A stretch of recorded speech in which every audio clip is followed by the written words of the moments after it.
and welcome to this lecture about classification. In this first part, you will study in details linear classification using the logistic regression method. As you know, classification is an example of supervised machine learning problem. What you want to predict in a classification problem, or the output variable, consists of classes or categories. So for example, you want to predict if an email is a spam or not, or if an online transaction is fraudulent or not, or you want to predict if a cancer is malignant or benign. So all those are examples of what we call binary classification because we have two classes here, either 0 or 1, for example, spam or not spam. We will first start this lecture by talking about binary classification where we have only two classes, but then we will talk in more details about multi-class classification where we have more than two classes. Before diving into details, let's first see some applications of classification. You can train a classifier to recognize if an email is a spam or not. To do this, you need to collect a large set of training examples where you have emails labeled as spam or not. And after training, you can use your classifier to predict if a new email is a spam or not, and so you can automatically direct it to the inbox folder or to the spam folder. Another application is handwritten text classification. For example, you can train a classifier to recognize handwritten digits or to recognize writers. So in this case, your training data consists of handwritten text from different people. So each handwritten text is labeled with a person, the writer. And then next time when you get a new handwritten text from someone, you can predict who is the writer. Classification is also very commonly used for image data. For example, you can train a classifier to recognize the emotion of different people. You can train a classifier to recognize the type of some objects on an image, for example, if a mushroom is edible or poisonous, or to recognize red lights or traffic signs, road signs, or to classify different objects within the image, for example, as bus, car, person, bike, and so on. So this is maybe useful for a self-driving car. Classification is also commonly used in medical decision support systems. So for example, you want to predict if a patient has some disease or not. So the patient is characterized by a large set of features. And by collecting data from various patients, you can train a classifier. And next time when you get a new patient, you can predict if this patient has the disease or not. You can also, for example, train a classifier on chest X-ray images that are labeled with different diseases. So next time when you get a new patient, you can predict which disease this patient has. You can also use classification to do sentiment analysis using text data. For example, you have tweets and you want to train a classifier to predict if a new given tweet is talking about something positive or negative. Or you can train a classifier to predict if a comment or a review of some product is positive, neutral, or negative. So next time you can use this classifier to make predictions about new reviews, and you can maybe track the sentiments of your clients about a given product over time. Let's now talk about linear classification, and more specifically about the logistic regression method. Logistic regression is a classification method. It's not a regression method, so don't get confused by the name. It is also a binary classification method, so it works only with two classes. In a binary classification, we want the output to be either 0 or 1, so only two classes. But suppose that you want to use a simple linear regression model. So you define your hypothesis function as theta transpose x. So this is just a linear combination of the features. And if you do that, then the predicted output can actually be larger than 1 or smaller than 0. So it's not either 0 or 1, and it is not between 0 and 1, but it can take any value. To avoid that, the logistic regression method defines the hypothesis function so that the output is between 0 and 1. And to do that, it uses something called the sigmoid function or the logistic function. So instead of defining the hypothesis function as theta transpose x, it is defined as g of theta transpose x, and g is the sigmoid function. This sigmoid function is defined as follows. So g of a here is theta transpose x. So g of a is equal to 1 over 1 plus exponential minus a. And if you take a look at how this function looks like, you will see that for a equals 0, this function gives you exactly 0.5. And for values of a which are very small, let's say a goes to minus infinity, then this function will output values that goes to 0, right? And for values of a which are very large, let's say that a goes to plus infinity, then the output of this function will go to 1. So you can see that for any value of a, this function always gives you values between 0 and 1. So you can say that if the predicted output is closer to 0, meaning smaller than 0.5, then you say that the predicted class is 0. And if the predicted output is larger than 0.5, closer to 1, then you say that the predicted class is 1. So to summarize, instead of defining the hypothesis function as theta transpose x, you just define it as 1 over 1 plus exponential minus theta transpose x. And this is guaranteed to give you values between 0 and 1. Now let's give an interpretation to our hypothesis function. So this is our hypothesis function. And if you get a new data point x, the predicted output using this hypothesis function actually means the probability that x belongs to class 1. So you can interpret this output as the estimated probability that the class is 1 given the input x. So for example, if we have a patient x described by a set of features, and we have some parameters vector theta, it is already estimated, let's say, then if you use this hypothesis function and it gives you 0.7, then this means that the patient has 0.7 chance to belong to class 1. Class 1 here means malignant. So this 0.7 here is the probability that this patient has malignant cancer. So another way to write h of x is actually the probability that the output is 1 given x and the parameters vector theta. And since we have only two classes, 0 or 1, then this should sum to 1. So we have the probability that the output is 1 given x and theta, plus the probability that the output is 0 given x and theta is equal to 1. So it sums to 1. This is our hypothesis function, h of x equals g of theta transpose x.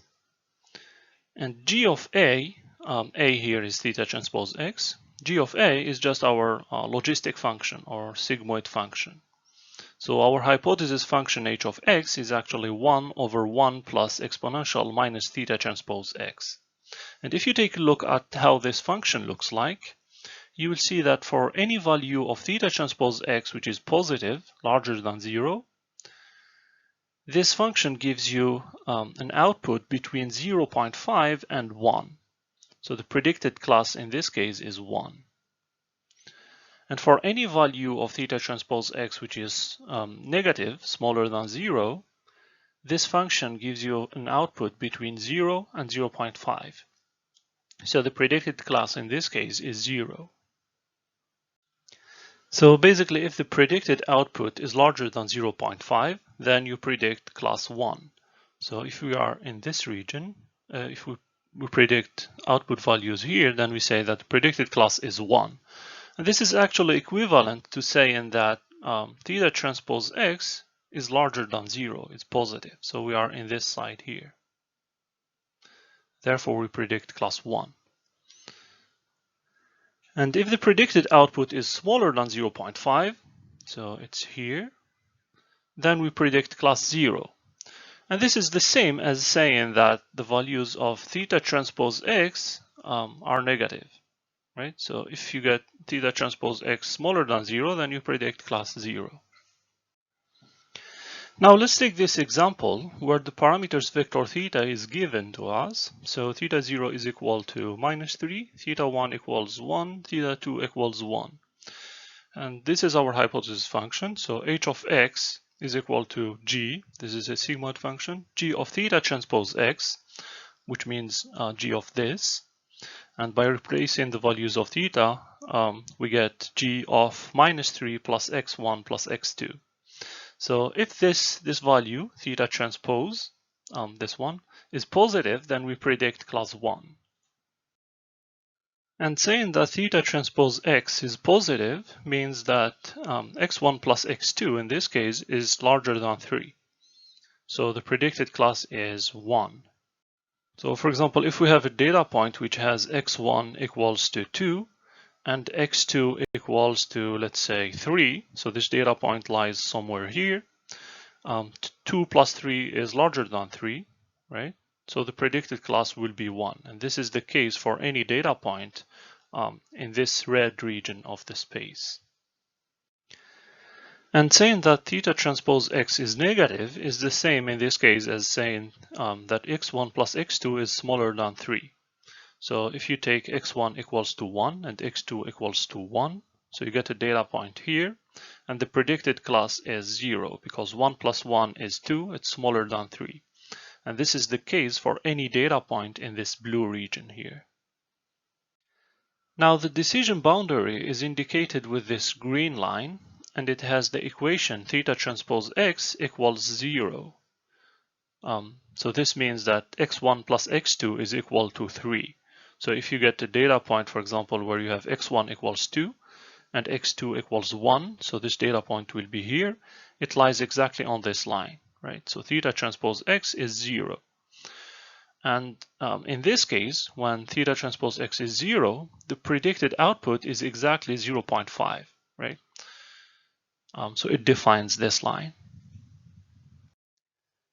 Now we define the hypothesis function for the logistic regression classifier as h theta of x equals to 1 plus 1 over 1 plus exponential minus theta transpose x. But we didn't yet talk about how to learn those parameters, how to learn the parameters vector. And to do that, we need to define some cost function to minimize.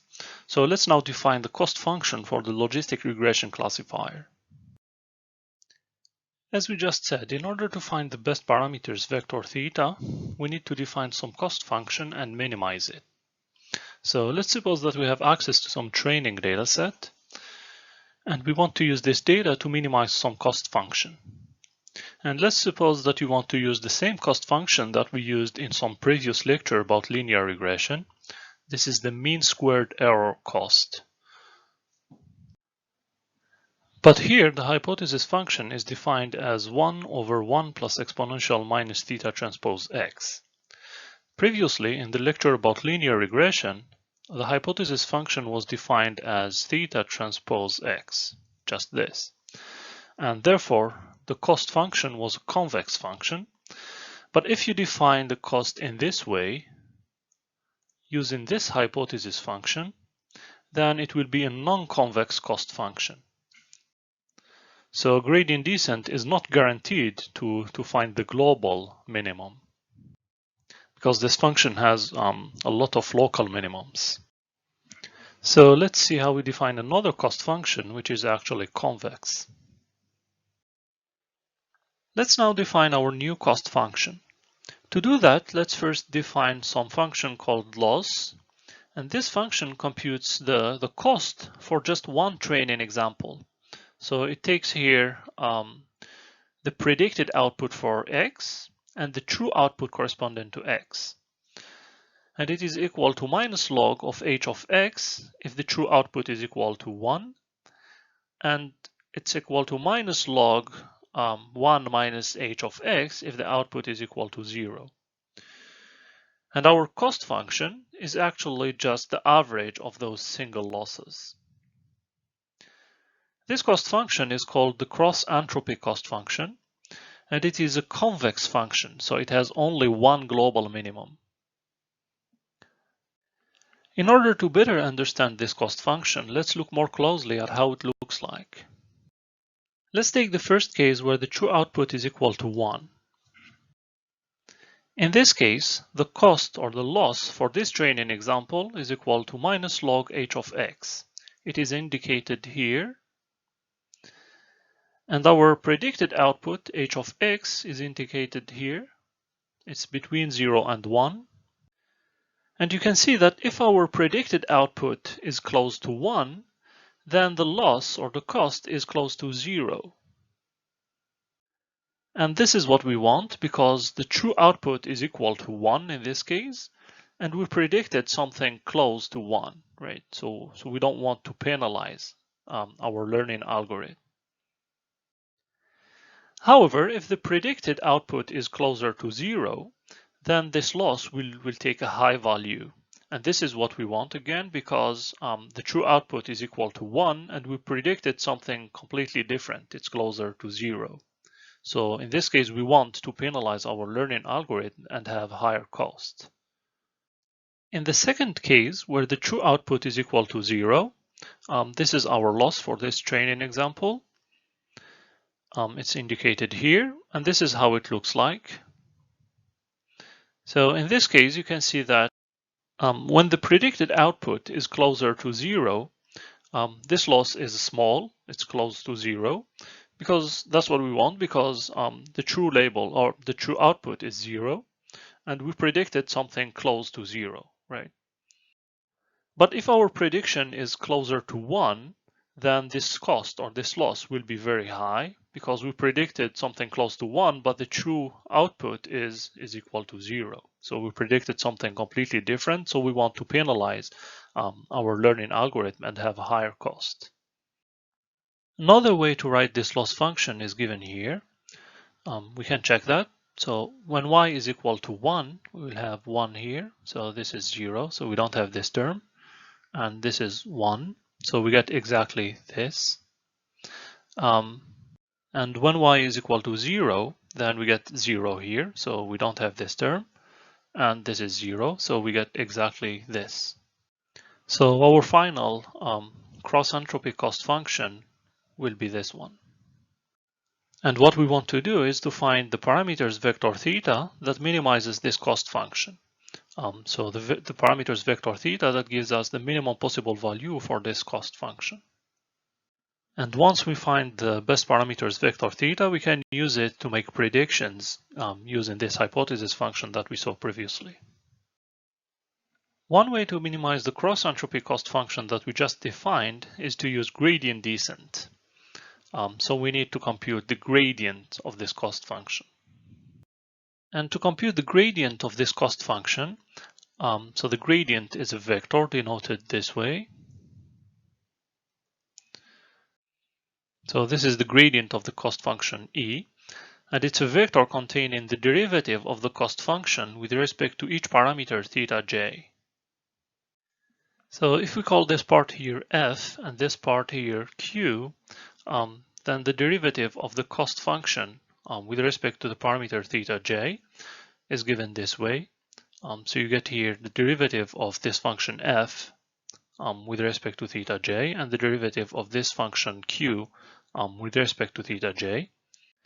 And this involves h of x, our hypothesis function defined here. So we need also to compute the derivative of the hypothesis function with respect to theta j. So please feel free to stop the video and check how we do that step by step. If we take our hypothesis function, h of x, this is its derivative with respect to theta j. It's given here. And we show here how we compute it step by step. Then we need to compute the derivative of f with respect to theta j, and the derivative of q with respect to theta j. And you can do that quite easily by following some chain rules. So for example, f is a composition of two functions, log and h of x. So to compute the derivative of f with respect to theta j, it will be the derivative of f with respect to h of x times the derivative of h of x with respect to theta j, and so on. And by the way, you don't need to know how to compute those derivatives in order to follow and understand this lecture. Since today you have a lot of frameworks and libraries that computes derivatives and gradients automatically for you, but it can be a good exercise. So please pause the video if you want to check step by step how we are computing those derivatives. But here we are directly given the final solution. So the derivative of the cost function e with respect to theta j is given here. And it actually looks quite similar to what we got when we computed the derivative of the mean squared cost function in a previous lecture when we talked about linear regression. But it's actually different because the hypothesis function that we have here, h of x, is different. It is defined as in here. Now that we have the derivative of the cost function with respect to each parameter theta j, we can define our gradient vector. It's just a vector which contains the derivative of the cost function with respect to each parameter, theta 0, theta 1, theta 2, and so on.